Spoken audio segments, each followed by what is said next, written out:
Hey, I thought it was a great day for a garden chat. In fact, I think I'm going to call this, try to do this weekly and call it a Garden Gab and just kind of catch up on where everybody's at on their gardens. So this year, I'm going to put out a challenge. Oops, I just picked up my dog from the vet and he slimed me and I just found it on my leg. Anyway, so my morning has been super crazy. It started out with a rainstorm 5 minutes before I had to leave to take Yukon into the vet. He has, at first I didn't know what it was. It's an infection in his eye is what it looked like, but it actually is coming from a bad tooth, and he's scratching and pulling and actually snagged his eye and the skin around it and caused this pretty massive infection. We tried to treat it at home and just we weren't able to nix it, so just better safe than sorry. So that was my morning. I drove him into the vet, which is an hour away. I love this vet. He's worth the drive. He's been seeing our dogs for about 10 years, maybe 8, but somewhere right in there. And he's worth the drive. Now, I have a close vet that I use for emergency things. That's, maybe 15 minutes up the road. But for anything that's non-emergent or regular visits, things like that, we go to this vet. So I didn't realize he was going to come home so soon, so I actually drove back home, and I was here. I wasn't even in the driveway good, and they called me. I was like, oh, okay. So back I went. Anyway, done with that for the day. But like when I got ready to leave this morning, we were going to leave at 7, and at 5 minutes to 7, just the bottom dropped out. So not only was I getting him out of his kennel and walking him through the rain, it was at 7 o'clock this morning, and I just, my brain's a little frazzled. Sorry. Okay, so off of that. I'll tell you what I've been up to for the last week. And that is just prepping the garden beds. I bought a lot of starter plants this year, which I normally do. I'm not super versed in seed starting yet, although I am trying my hand at it this year. Some of the peppers that we saved from last year, I will be getting into some pots with my little granddaughter Jolene this week, hopefully. Sometimes it's really hard to work with her. She'll be 4 actually next week, so she kind of has a mind of her own, and it's very hard to deviate her from her own thoughts. So anything I have extra seeds of, that's what we'll be doing in case we lose some. So that's kind of what I've been up to this week, just sort of prepping that, getting ready to move chickens, so that everybody's in one coop and integrated, so that'll be fun. We will start an incubator full of chickens or eggs, and hopefully hatch some out. We have 4 baby ducklings inside under a heat source. I don't know, they're very young, just a few days old, but they're doing great. So we'll be moving all the chickens to one area. So we have a couple challenges that we'll work through, and it'll be what it is, but that's the fun of homesteading. So I want to give you a little gardening background, sort of my testimony to why I like gardening. First of all, my grandmother gardened when I was a child, and she always fed us fresh vegetables or fruits, even fruits that she got from the farmer's market. That was one thing that we did weekly. We stayed with her while my parents worked some, and we always went to the farmer's market. So I see where I get that bug from too. It's all Dorothy Catherine's fault. So there's where my passion began. In the early mid 90s, mid to late 90s, when our children were still young, we planted an above ground, just a raised bed garden. Nothing fancy, just got some good soil and built it up and threw some stuff in. I can't remember, but I feel like we started from seed. I'm almost positive that we did. So to say that I'm not good at seed starting, if that's the case, would not be true. I don't think I bought starter plants. I can't remember. That's true. But the joy of that garden was that we did it as a family. It was small. We may have had 6 tomato plants and 4 or 5 cucumbers and maybe some peppers. I can't remember. Tomatoes did fabulous. The cucumbers, not so much. But the kids would, first of all, when we planted everything, they prayed over it. So the lesson that they learned was growing something, cultivating it, praying about it, the whys, the thank yous, the whole 9 yards. And then they prayed over it fairly frequently. And then when we started getting some production, which again, very small garden, they loved that we were getting stuff fresh out of the garden to eat for dinner. Let's see. So that was my first real attempt at gardening. And then fast forward many years as we got busy raising our kids, it just didn't seem like a thing that we needed to do. We found a local source and we would buy from this farmer. He just had a stand set up outside of his house and with tons of food, and we would buy from him when it was in season. And then we moved to Texas around 2007. First few years I didn't do any kind of gardening whatsoever. And then I tried my hand at a few tomato plants. I think I bought some starts. I didn't know anything about soil. Like, we were so blessed when we planted in Michigan because we brought in this beautiful soil, not knowing that it was beautiful or why, but it was full of nutrients and things just took off. So we did not do that here. And then we moved to this property in 2016. We were staying in an RV. My aunt and uncle owned the property, and there had been some discussion about us purchasing the house from them because it was, the land in the house was a bit much for them to handle, and they kind of wanted out of it, and then didn't at the same time, which I get. So we were renting a little house and found out that there was a problem and they had to sell the house, okay? So it was very quick. Like, we had about a 30-day window to figure out what we were going to do. And at this point, we had already gotten chickens. And built a big coop.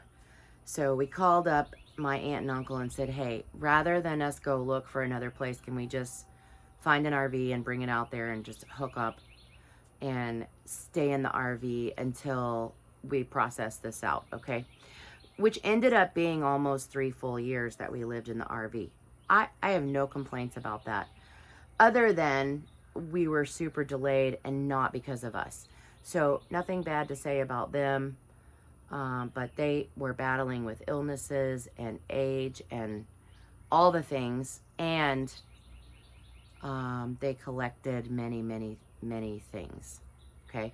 So the house, we tried conventional mortgage, and at the time we needed a huge down payment, which we didn't have, and we needed to work on our credit. So the 3 years let us do that. We ended up going FHA finally in the end because there were so many delays that we were just like, I know we can get this mortgage and then we're done.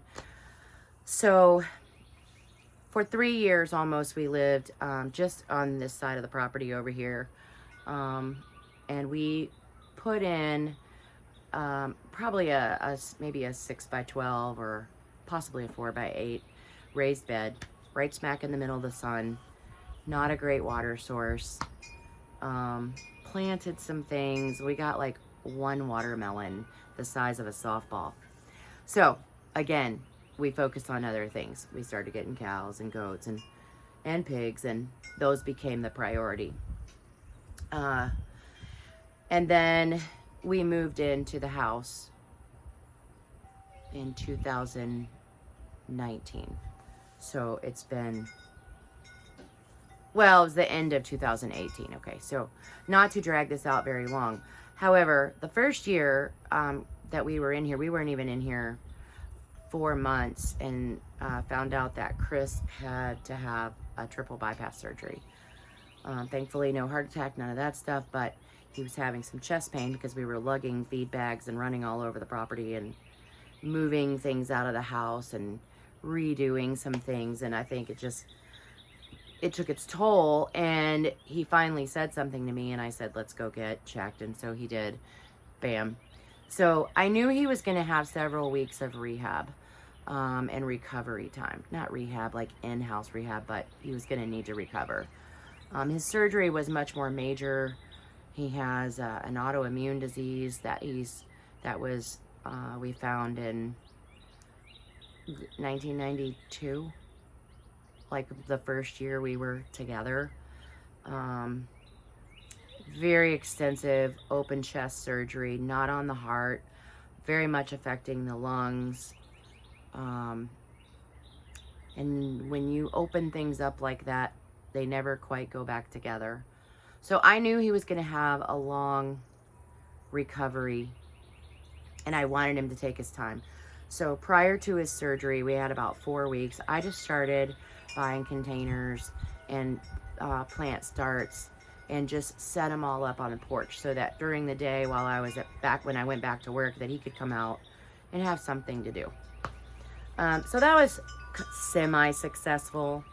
And we were in the process of, so when we tried to FHA mortgage, by the way, the house hadn't been painted in 30 years. You can have no chip paint, no rotting wood, no nothing.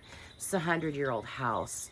So needless to say, it needed a lot of work. So it took us, we were delayed after that.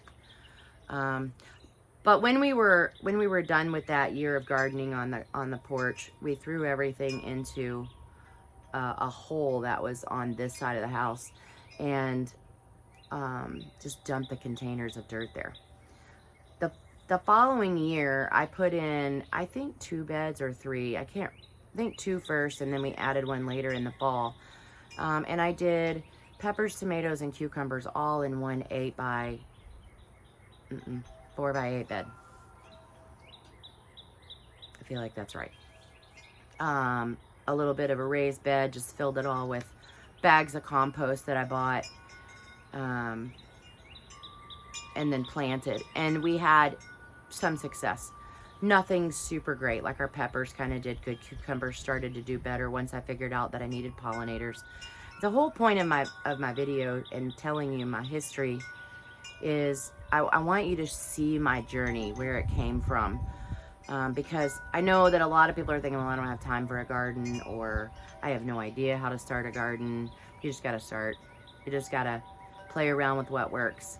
And if container gardening is the first thing that you attempt and see how it grows, every single thing that you do is learning. So the first year I learned about pollinators. So I went out after that and I bought some flowers and I put them sparsely through the garden. I grew some herbs, which did really well. In fact, I still have sage and garlic chives growing from that first year in that bed.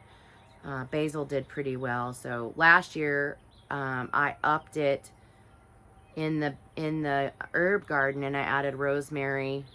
I had some oregano that came back. It doesn't look like it's going to come back this year, so I bought some more starts to put in there. But learning about what grows in what space and what sunlight looks like, and what your bug population is, and that's all like experimental stuff, in my opinion. Now, I'm sure that you can hire a professional gardener, but I really was just doing it kind of hobby-wise. And when Chris was sick, I thought we just have to start doing better. We have to start putting things back into in a garden that we can grow, that we're eating fresh from every day. So vegetable-wise was not a super successful year, but herb-wise it went well. I had no idea what to do with those things. Like, I would go pick them and put them in my food. Year number 2, we added the bean trellis. And in the fall, I did plant I played around with some broccoli and some kale, and the kale did fabulous, and it grew well into the first part of summer. And so I, played around with that, and we made some kale chips. And the broccoli, we had those really hard freezes, not this winter, but the past winter, when Texas went off grid. And so the kale survived and went into the spring. So early spring, we put in the bean trellis, which has 2 small beds. I believe they're like maybe 2 by 8 on each side of the trellis, and then put a cow panel over with some T-posts to secure it. I saw someone do that. I thought it was gorgeous. It made a nice shade, and I thought, I'm doing that. Well, when I bought my plants, so this would have been 2020. We were just getting into COVID at work, and work got super crazy. It took me a while to get my plants in, but nonetheless, we tilled a garden that's 10 by 20. Didn't bring in any extra soil or anything, just did that. Well, that's not true. We brought in some soil, but it wasn't good garden soil. It was topsoil, which is pretty much what we already had. So I added in those rows. I just had learned from the year before that the tomatoes needed more sun. The cucumbers probably needed more sun to get better production. So we just set out and started doing it. And again, every single year has been a learning experience. And so we had great success. We had squash and zucchini, and we had tomatoes and cherry tomatoes and peppers and cucumbers and green beans. And I can't say the green beans were coming out of our ears, but they were abundant for only having planted 2 pole beans. So I counted that as a learning season again. First time I'd grown beans. It was successful, even though it wasn't the abundance that I was hopeful for. You don't know until you know. So we planted 25 tomato plants and just got tons of tomatoes. Well, I was still working, and again, COVID was coming around. I feel like 2021 is when we did this. Yes, 2021. In the 2020 season, that was the year that we did the first garden. I apologize. I'm just trying to get this right in my head so I'm not feeding you a lineup. Anyway, so last year we had great success. We had so much success that I didn't know what to do with everything because I had never planted that much nor had that much abundance. So now comes preservation, right? You got to figure out what to do with this stuff. We lost food. And I say wasted it.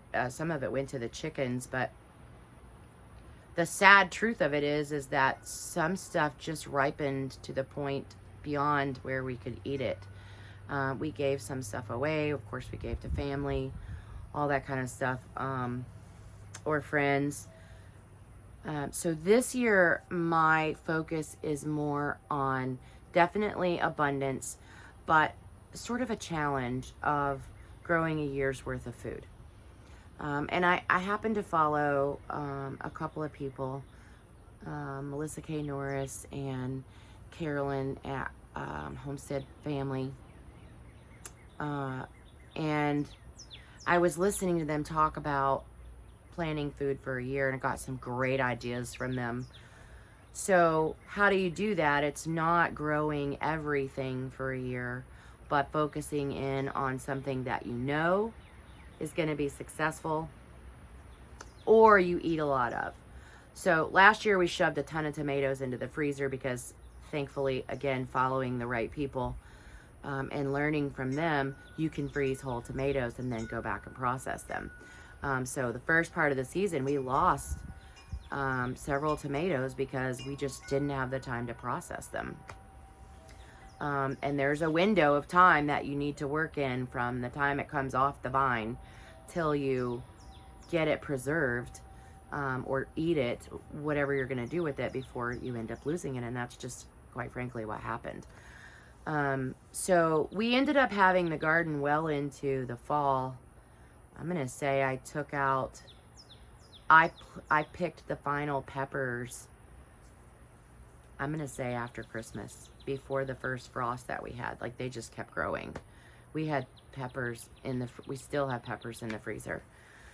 So I feel like I grew a year's worth of peppers. I feel like I grew a year's worth of tomatoes.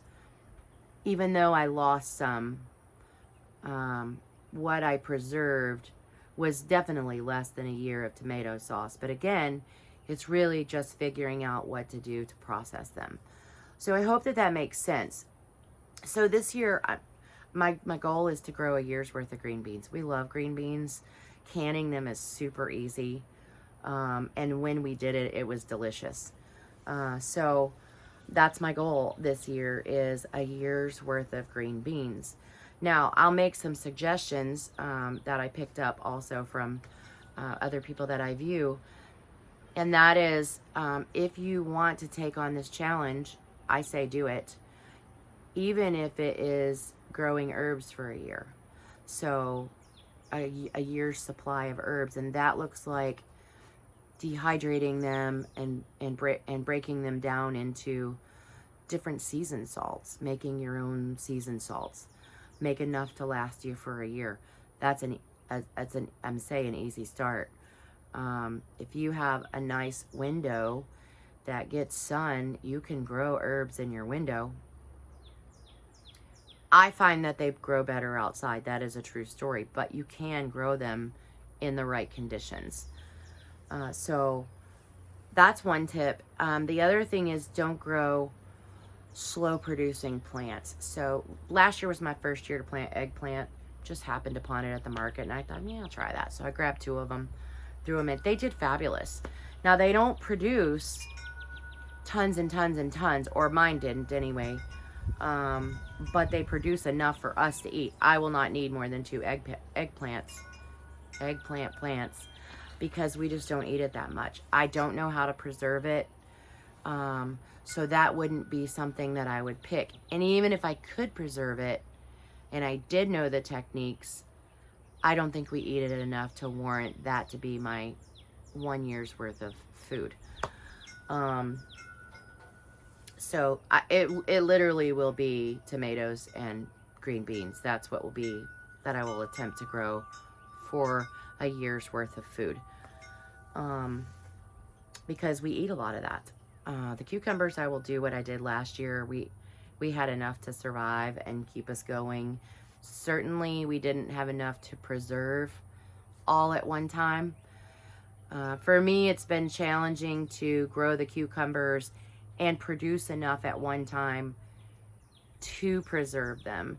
So most often what I do is, what I grow, we eat fresh, and I buy bulk and I may throw in some of mine too, but I'll buy bulk from the farmer's market to make my pickles. But I also learned a lot of things about preserving them too, like even 14-day, fridge pickles, or fermenting them in, some vinegar. Lots of different things that you can do. They don't freeze well. I've not ever eaten dehydrated cucumber. And that brings me to this, that on my list, hopefully 2022 goal, I feel like it's further out, just budget-wise, is a freeze dryer, because it is the best way of preserving all the nutrients and being able to reuse it. And so that's a whole nother conversation. But I did want to challenge us as a whole to pick something that we can grow a year's worth of and be able to preserve it. So in doing that, I think we have to share some information. I want to start doing some lives, although I don't think they're going to do them on YouTube yet. I think I have to get to my 1,000 subscribers and 4,000 views, and it has to be within a year in order to have your own, I have my own channel, but in order to really be able to put the information out there and do lives and things like that.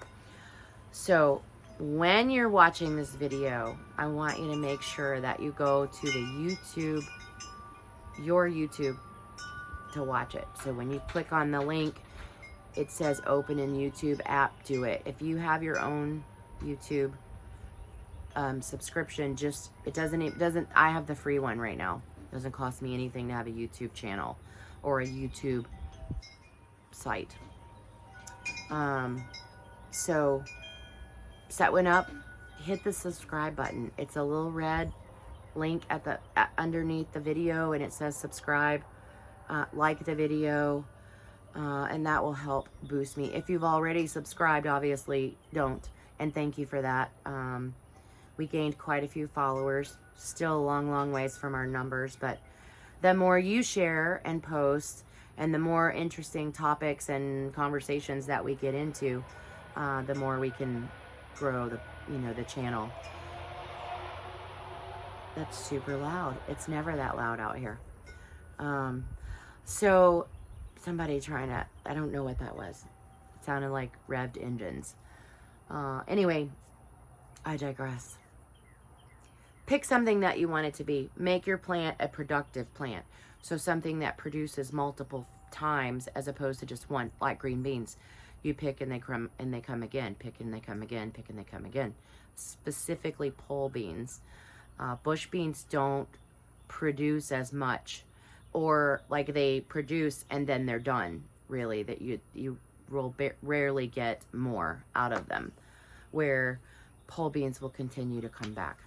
So that's what I'm going to do this year, is focus on growing a year's worth of green beans. I'm not just going to can them. I'm going to try to do some flash freezing of them for some frozen green beans, because we also like to eat those, and of course we'll eat them fresh as well. And then also I recommend, just based on what I heard from these two ladies earlier, is don't do everything for a year, because you'll get overwhelmed. Make gardening a process. Grow where you're planted. That I learned when I lived in Michigan and I wanted to come home super bad. And I listened to a sermon about growing where you were planted, and I literally settled down in my desire to come home for probably 10 years after learning that, because I realized that I was in a learning phase, that there were a lot of things going on. Gardening is exactly the same thing. We want to, like right now especially, everybody wants to just get a big push and have a big production, but realistically, can you handle that, and are you going to be able to preserve that stuff at the same time? I found working a full-time job and trying to do that was super challenging. Getting the fruit picked at the right time and then being able to preserve it in that small window that you have before now things have changed and they're not the right consistency for preservation. So be mindful in that. And I want to know what you're growing. I will say this, that I have a friend, and I am going to call you out, Kim. You know who you are. You make dilly beans. I want to learn to do that. And I feel like if we start sharing this information with each other, I have a friend, Amy, that does strawberry basil jam. It's pretty good, not going to lie. I'd like to master that. I struggle with jam. The only jam I've successfully done recently is pineapple. And not to get off topic, because I really just want this to be simple and set a goal. But tell me in the comments what you want to grow, or what you think you'd like to grow as your year's worth of food. And let's make it fun. I don't want anybody to get overwhelmed or feel like there's pressure. It's just trial and error at this point. And what can you master? And that's what you want to pick. So with that, I have not a lot more to say. I just wanted to get into the garden talk, and I want to see what you're doing. I wanted to share what I was doing and some tips that I've learned. So I hope that you found it helpful, and that in the future, you'll continue to join in, and we'll do what I'm going to now call the Garden Gab, hopefully weekly, so that we can kind of just watch each other's gardens and learn from each other. So Have a blessed day, and I will see you soon.